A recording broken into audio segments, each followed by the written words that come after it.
ሚሊዮነር ለመሆን የ90 ዓመቷን አዛውንት ያገባው ወጣት ነገር ግን በሰርጉ ምሽት የጠበቀው ነገር ህይወቱን ሙሉ ቀየረው። ይህ ወጣት የፈለገውን ሀብት አገኘ ወይስ ባልታሰበ ሚስጥር ተገረመ? ታሪኩን እስከ መጨረሻው ይከታተሉት። ቪዲዮውንም ላይክ በማድረግ ጀምሩት። ከተማ ውስጥ ጥንታዊና ጠባብ በሆነ መንደር ውስጥ ነጭ ቤተ መንግስት ተብሎ የሚጠራ አንድ ትልቅና ያረጀ መኖሪያ ቤት ይገኛል። የዚህ ቤት ባለቤት የ90 ዓመቷ አዛውንት ዙበይዳ ነበሩ። ባለቤታቸው ከብዙ ዓመታት በፊት ስለሞተ ምንም ልጅ ስለሌላቸው በዚህ ትልቅ ቤት ውስጥ ብቻቸውን ይኖራሉ።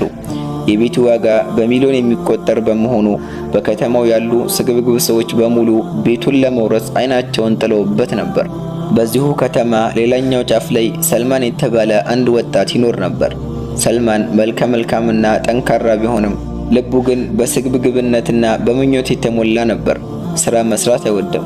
ሁልጊዜ በአቋራጭ መንገድ ሀብታም የሚሆን ህልም ነበረው። በተለያዩ ህገወጥ ንግዶች ውስጥ በመሳተፉ በሚሊዮን የሚቆጠር ዕዳ ነበረበት። ዕዳ ያለባቸው ሰዎች በየቀኑ ቤቱ እየመጡ ይዝቱበት ነበር።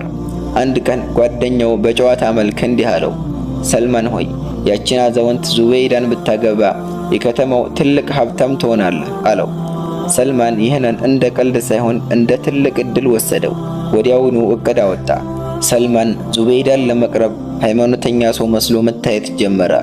በየቀኑ መስጊድ እየሄደ እሳቸው እንዲያዩት ይሞክራል። ቀስ በቀስ ወደ ቤቱ መግባት ቻለ። ለመጀመሪያ ጊዜ ዙበይዳን ሳያቸው ምንጣፍ ላይ ተቀምጠው ዚክር እያደረጉ ነበር። ሰልማን በትህትና ሰላም ካላቸው በኋላ ስራ ፈላጊ መንገደኛ መሆኑን ነገራቸው። ዙበይዳ በደበዘዘ አይናቸው ሰልማንን አዩት። እሳቸው ብዙ ልምድ ያላቸው በመሆናቸው በሰልማን አይን ውስጥ ያለው ስግብግብነት ተረድተዋል። ነገር ግን ዝም አሉት። ምናልባት አላህ ይህንን ወጣት እኔን እንዲያገለግል ልኮት ይሆናል ብለው አሰቡ። ሰልማን በየቀኑ እየመጣ መድኃኒት ያመጣላቸዋል፣ እግራቸውን ያጥባል፣ ስለ ሃይማኖት ያወራላቸዋል። አንድ ቀን ሰልማን እንዲህ አላቸው፣ አንቺ በዚህ ዕድሜሽ ብቻሽን ነሽ፣ እኔም የቲም ነኝ። ዕድሜን በሙሉ አንቺን እንዳገለገልኩ እንድኖር እባክሽን አግቢኝ አላቸው። ዙበይዳ እየሳቁ ሰልማን ሆይ እኔ ሙታፋፍ ላይ ነኝ፣ አንተ ወጣት ነህ፣ እኔን ስታገባ ሰዎች ምን ይላሉ አሉት። ሰልማን ግን በውሸት እንባ አሳመናቸው። ጋብቻውም ተፈጸመ። የከተማው ሰዎች ሁሉ ስግብግብ እያሉ ቢሳለቁበትም እሱ ግን የሚያየው ነጩን ቤተ መንግስት ብቻ ነበር። ሰልማን አዛውንቷ በአጭር ጊዜ ውስጥ ይሞታሉ ብሎ ጠብቆ ነበር። ነገር ግን በእሱ እንክብካቤና በጥሩ ምግብ ምክንያት ጤንነታቸው እየተሻሻለ መጣ። ሰልማን ተበሳጨ።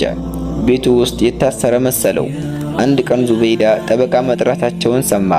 በበሩ ጀርባ ሆኖ ሲያዳምጥ ዙበይዳ ሀብቴን በሙሉ ለሰልማን አውርሻለሁ ሲሉ ሰማና ተደሰተ። ሆኖም የሰልማን ትዕግስት ተሟጠጠ። ዕዳ ያለባቸው ሰዎች ሊገሉት ይዝቱበት ነበር። ስለዚህ አዛውንቷን ለመግደል ወሰነ። የልብ ምትን ቀስ በቀስ የሚያቆም መድኃኒት ይዞ ወደ ክፍላቸው አመራ። ነገር ግን በድንገት ድምፅ ሲያሰማ ዙበይዳ ነቁና ሰልማን ሆይ ደክሞሃል፣ ሂድ ተኛ፣ አላህ ዋጋህን ይክፈልህ አሉት። በዚህ ጊዜ ትንሽ ሀፍረት ተሰማው። በማግስቱ ዝናብ በሚዘንብበት ወቅት አንድ ምስኪን ሕፃን በሩን አንኳኳ። ሰልማን ሊያባርረው ሲል ዙበይዳ አስገቡት። ሕፃኑ ከዓመታት በላይ ሲረዱት የነበረው የየቲም ልጅ ነበር። የቤቱ ገቢ በሙሉ ለየቲሞች እንደሚውል ሰልማን ያወቀው ያኔ ነበር። ከጥቂት ጊዜ በኋላ የዙበይዳ ጤና በጣም ተባባሰ። ሰልማን ሐኪም መጥራት ሲችል ሆን ብሎ ሳይጠራ ቀረ። ዙበይዳ እጁን ይዘው እንዲህ አሉት፣ ልጄ ሆይ ለምን ዓላማ እንደመጣህ አውቃለሁ። ስግብግብነት ሰውን ያሳውራል። እኔ ግን ላጠፋህ አልፈልግም። በኑዛዜ ላይም የፈለግከውን ሁሉ ጽፌልሃለሁ። ነገር ግን ሀብት ሰላምን የሚሰጠው ንያህ ወይም ሐሳብህ ንጹህ ሲሆን ብቻ ነው። ይህንን ሁሉ ካሉት በኋላ ሕይወታቸው አለፈ። ከቀብሩ ስነ ስርዓት በኋላ ሰልማን በጉጉት ጠበቃውን አገኘው። ጠበቃው ኑዛዜውን አነበበለት። ቤቱና ሀብቱ በሙሉ ለሰልማን ተሰጥቶታል ሲል ሰልማን በደስታ ፈነዳ። ጠበቃው ማንበቡን ቀጠለ። ነገር ግን ሰልማን ባለቤት የሚሆነው ለሚቀጥሉት 10 ዓመታት በዚህ ቤት ውስጥ ከኖረና ሁልጊዜ ከየቲሞች ጋር አብሮ ከተመገበ ብቻ ነው። ቤቱን ለመሸጥ ቢሞክር ሀብቱ በሙሉ ለየቲሞች ተቋም ይተላለፋል አለ። ሰልማን ደነገጠ። 10 ዓመታት ሙሉ በዚያ አሮጌ ቤት ውስጥ መታሰሩ ታየው።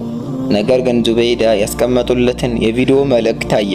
ሰልማን ሆይ ሀብት የእጅ ቆሻሻ ነው፣ ዱዓ ግን ከመቃብር በላይ የሚጠቅም ውርስ ነው። የሰጠው ሀብት ሳይሆን ዱዓዬን ነው አሉት። ሰልማን ተሰበረ። ለመጀመሪያ ጊዜ አለቀሰ። ከዚያ ቀን ጀምሮ ሰልማን ተለወጠ። ለየቲሞች ቁርስ ያዘጋጃል፣ አብሯቸው ይበላል። የልጆቹን ንጽህና ሰላም ሰጠው። አንተ መልካም ሰው ነህ ሲሉት የክብርን ጣዕም አወቀው። ከ10 ዓመት በኋላ ጠበቃው መጥቶ አሁን ነፃ ነህ፣ ቤቱን መሸጥ ትችላለህ ቢለውም ሰልማን ግን አልሸጠም። ይህ ቤቴ ነው፣ እነዚህ ልጆቼ ናቸው አለ። ሀብቱን በሙሉ ለየቲሞች ሰጡ። እሱ ግን በበጎ ፈቃደኝነት እያገለገላቸው ኖረ። ሰልማን የ90 ዓመቷን አዛውንት ያገባው ለሀብት ብሎ ነበር። ነገር ግን ያገኘው እውነተኛ ውርስ በሚሊዮን የሚቆጠር ገንዘብ ሳይሆን የህይወት ትልቅ ትምህርት ሆነ። ይህ ታሪክ የሚያስተምረን ስግብግብነት ትልቅ ሀብት ሊያስገኝ ቢችልም ሰላምና ፍቅርን ግን መግዛት እንደማይችል ነው። ሰልማን በስግብግብነት ሊያገኘው ያልቻለውን ሀብት በበጎነትና በየቲሞች ዱዓ አገኘው። እውነተኛ ሀብት በበጎነት ነውና። ታሪኩን ከወደዳችሁትና ትምህርት ካገኛችሁበት ላይክ፣ ሼር እንዲሁም ሰብስክራይብ በማድረግ ሌሎችም እንዲደርሳቸው አድርጉ። እንዲሁም በታሪኩ ላይ ያላችሁን አስተያየት በኮሜንት መስጫ ላይ አጋሩኝ። የእናንተ አስተያየት ለሌላ ሰው ትልቅ ትምህርት ሊሆን ይችላልና። በቀጣይ ደግሞ በሌላ አስተማሪ ታሪክ እስከምንገናኝ በያላችሁበት የአላህ ሰላም፣ እዝነት፣ ጥበቃ ይለያችሁ። ወሰላሙ አለይኩም ወራህመቱላሂ ወበረካቱ።